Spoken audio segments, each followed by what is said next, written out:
जय श्री कृष्ण। श्रीमद् भागवत कथा महापुराण। अब श्रीमद् भागवत कथा का महात्म्य समाप्त हो चुका है। भागवत के 12 स्कंद हैं और अब हम प्रथम स्कंद शुरू करने जा रहे हैं। प्रथम स्कंद अध्याय 1। श्री सूत जी ने श्रीमद् भागवत की इस पौराणिक कथा को उस समय सुना था जिस समय वे अपने पुत्र श्री शुकदेव जी को पढ़ाते थे। इसके अनंतर श्री शुकदेव जी ने राजा परीक्षित से इस कथा को कहा। उस समय भी श्री सूत जी ने इस कथा को सुना था।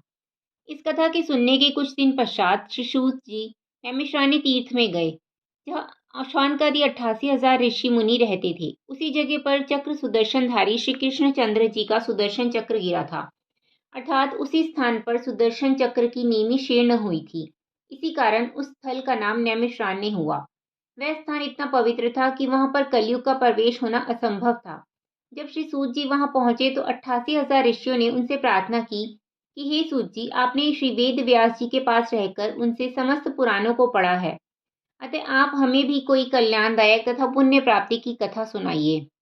इस पर श्री सूत जी ने कहा, हे ऋषियों, जो महाप्रभु सब जीवों का पालन करते हैं तथा महाप्रलय भी करते हैं, जो अपने तेज से स्वयं प्रकाशित रहकर समस्त देवताओं को भी प्रकाश प्रदान कर रहे हैं तथा जिनके बल पर संपूर्ण सृष्टि का संचालन होता है, उन्हीं श्री हरि भगवान का पूजन करते हुए महामना श्री वेद व्यास जी कहते हैं कि श्रीमद् भागवत में ऐसे परम धर्म का वर्णन किया गया है जिसके कारण कपट तथा लोभ आदि जड़ से नष्ट हो जाते हैं। उसमें ऐसे निर्गुण धर्मों का वर्णन दिया है जिनके पालन से तीनों ताप एवं समस्त पाप नष्ट हो जाते हैं और सांसारिक प्राणी के हृदय में श्री नारायण जी के चरणों का वास हो जाता है। अतः इस श्रीमद् भागवत को समस्त वेदों का मूल एवं कल्प वृक्ष समझना चाहिए। इसी कथा को श्री शुकदेव जी ने राजा परीक्षित से कहा था। इस संसार के कल्याणार्थ यह कथा रूपी अमृत फल प्रकट हुआ।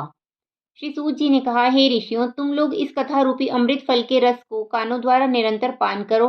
जिस प्रकार इसे अत्यंत मधुर जानकर श्री सुखदेव जी ने खा लिया था, तदंतर उन्होंने इसे लोक कल्याणार्थ संसार में प्रकट किया है।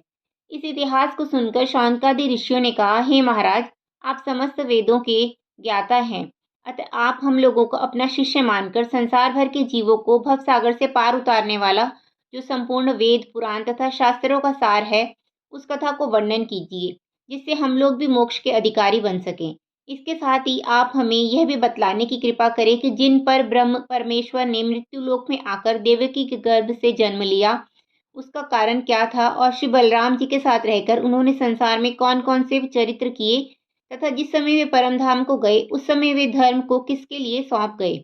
इन सब बातों को भी हमें बतलाने की कृपा करें, क्योंकि उस पर ब्रह्म परमात्मा की लीलाओं को कहने सुनने से प्राणी आवागमन के चक्र से मुक्त हो जाता है।